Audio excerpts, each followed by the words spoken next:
Hey, what's up? I'm Emily from zap2it, and today we have Lancel Lannister himself here to talk to us. This is Eugene Simon. So first, we need to talk about last night's episode. Good.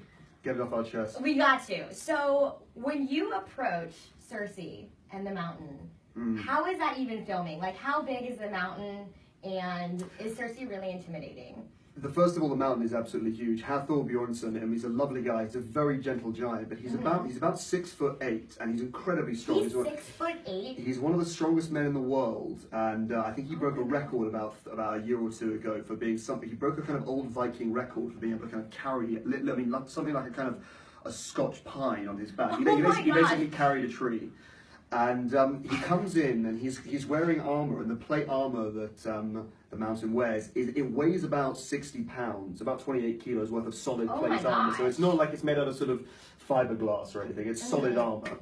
So when we had to in this scene have that member of the Faith militant that hits him in the chest with this cudgel, it was really solid armor he was hitting. So we were all stood behind him, and we were watching this sort of come together before us, and it was just as real as it looks. It's fun. It's a lot of fun. It really is.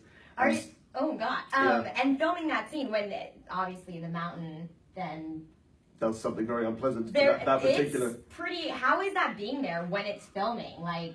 By the end of it, our feet were covered in fake blood, because when the mountain does what he does to this poor individual, who was a lovely stuntman, I think he was a Croatian stuntman called Mowgli, who is the member of the Faith militant that gets strangled and has his head ripped off. Yeah. Okay. He had to do this for about an hour. Pretending that you're being strangled and having to make yourself flush red for an hour is actually really difficult. It's really, really tiring on your head. So he was screaming, being lifted up, then had to be thrown to the side, drag himself along the floor, and then lift up his head to have it basically ripped off. So by the end of it, when the cameras turned around onto him, we were sort of going, all right, dude, good luck. Because it's been an hour now for this poor guy struggling to kind of do it. So the whole scene was very, was really intense to shoot.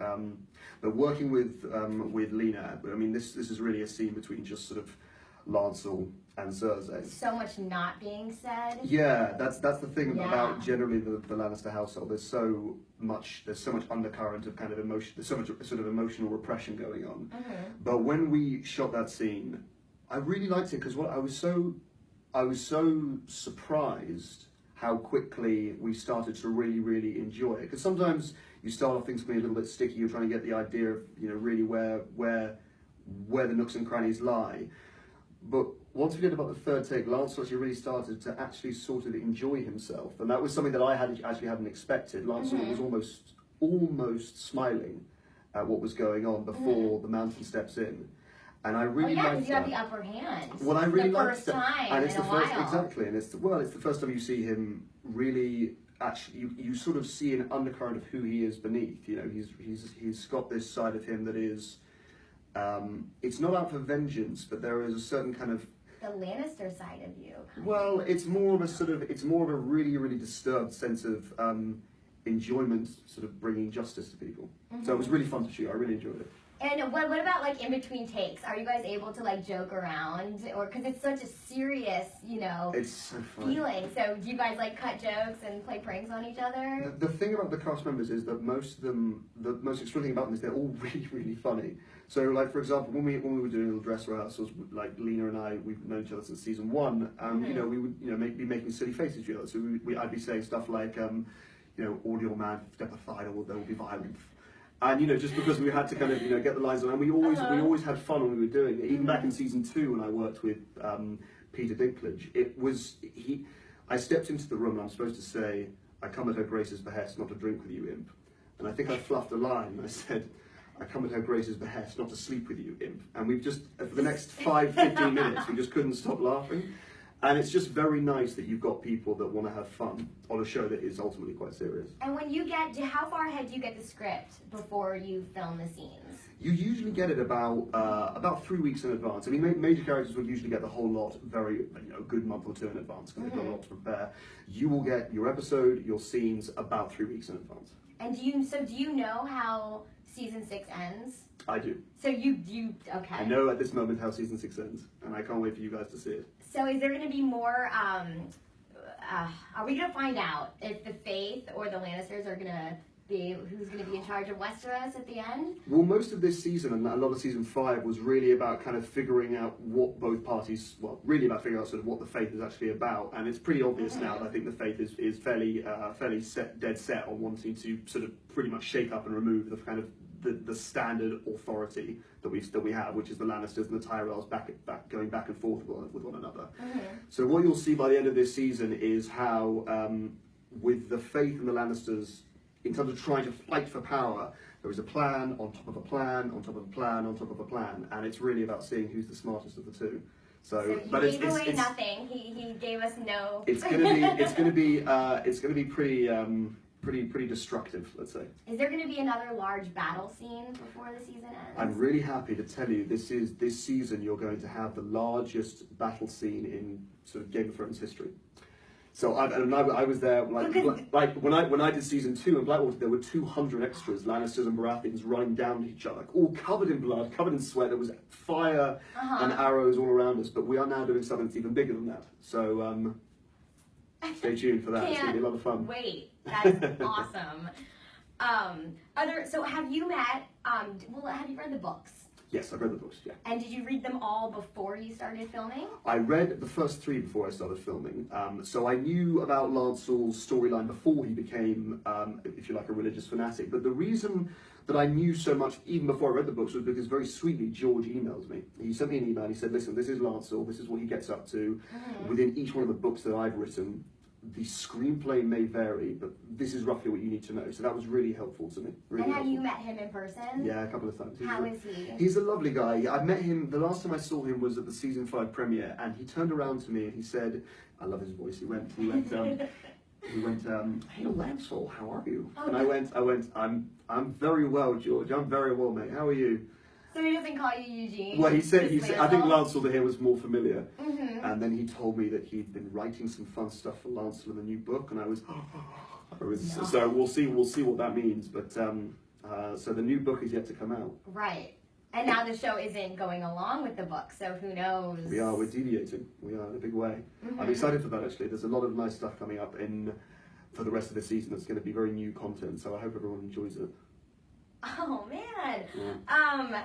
My other question for you, so about the Faith, do you know the 7 gods? Can you name them? Mother, Father, Maiden, Smith, Crone, Warrior, Stranger.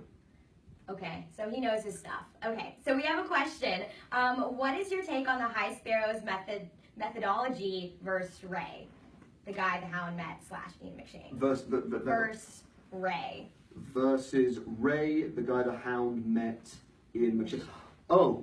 Oh, the ideology against it. Oh, right, I see. That's an interesting question. Yeah. Well, that's an interesting question. Well, I mean, well.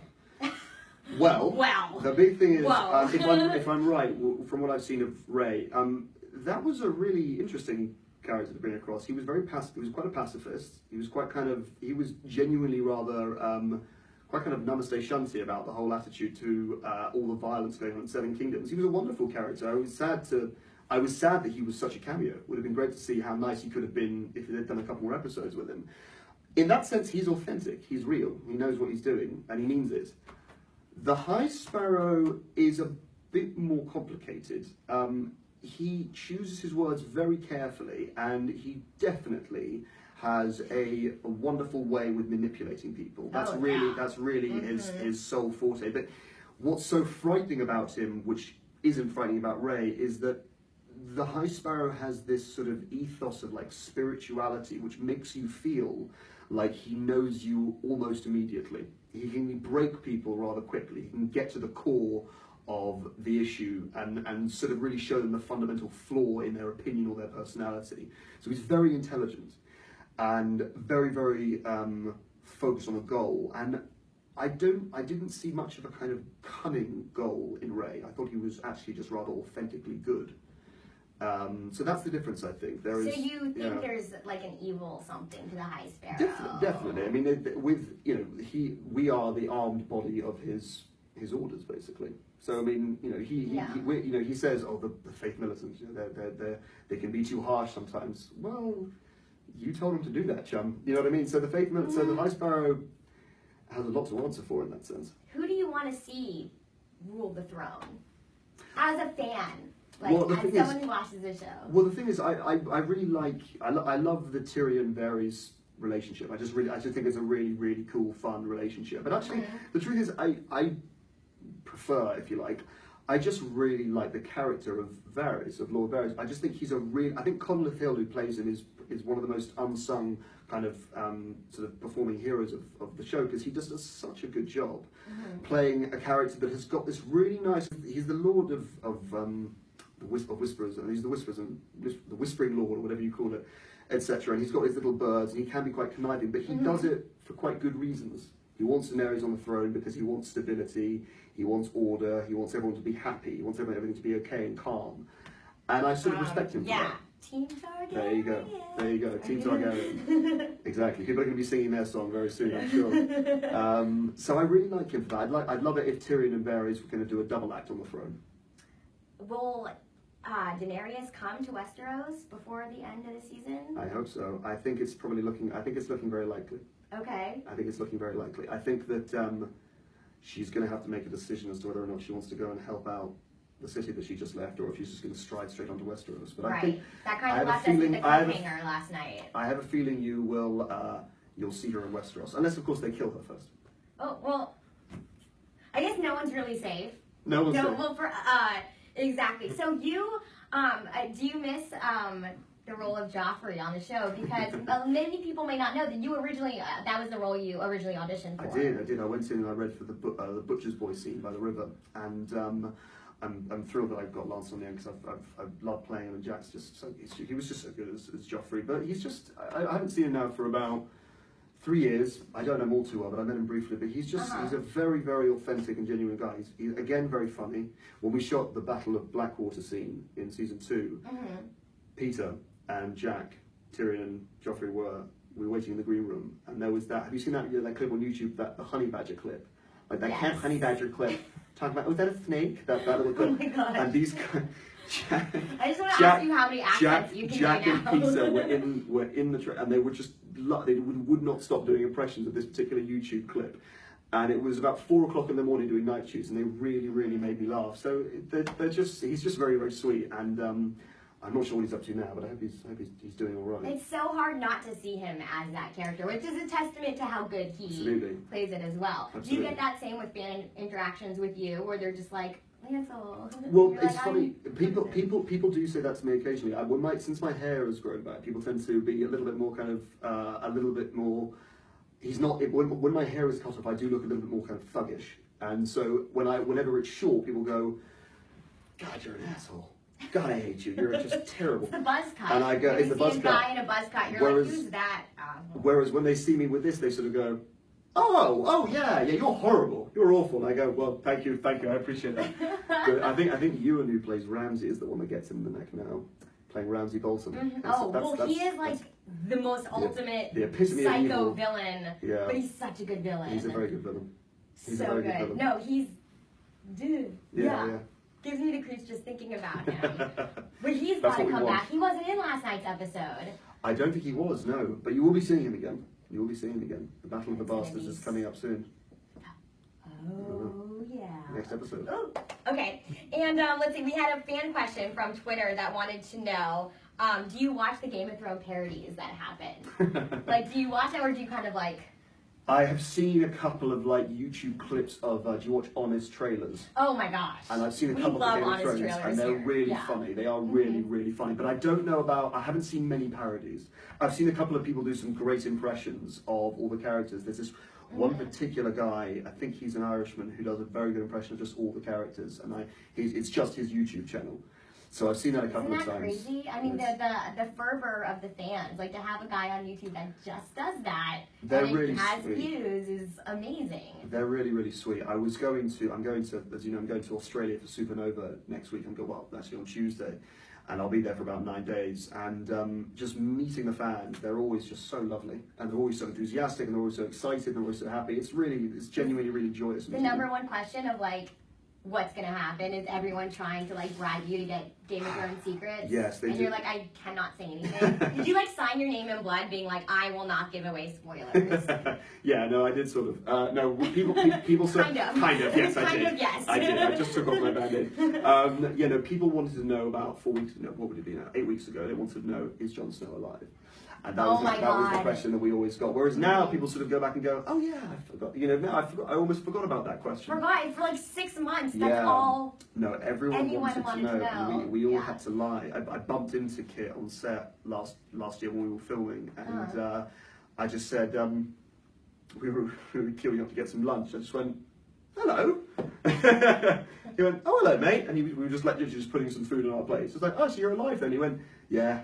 That's how you found out? That was it. Yeah. So you actually didn't even know? No, I mean, I didn't know, and I was focusing on my job, and I sort of went, hello, Kit, how are you? Because Kit, John Bradley, and the Night's Watch, and who I used to hang out with when I first started filming Game of Thrones. Because the cast is so varied. Right. So they were my mates before the show turned into, well, it's still out before the show turned into what it is, but it was, so I still, it's always good seeing. Did you have any idea before, like when you first started the show, what it would turn into? Like this phenomenon? There was no way of knowing. We started off, and when we read these scripts, we thought, this is great, this is wonderful, I think everyone enjoyed it. But when we came to episode 9, and Ned Stark got his head cut off, before that, Spoiler alert. We had 9 episodes of wonderful content, wonderfully written, great. The whole nature of the whole way they shoot it is good, and a great crew. But in terms of what you do to your story, how you affect the story, that was the game changer for Thrones. And I think after that, it just really got people's attention. And are we going to see Lancel before before the finale? You will see him again. You will see him again. There is a lot of work to be done, and he's been a bit of a late bloomer in this season, but you will see Lancel again, and you're not going to like him when you do. Uh-oh. So I'm looking forward to hearing. I'm looking forward to feeling the hate. Oh, that's going to be tough for the fans. It will. Fortunately, I'm not that bad.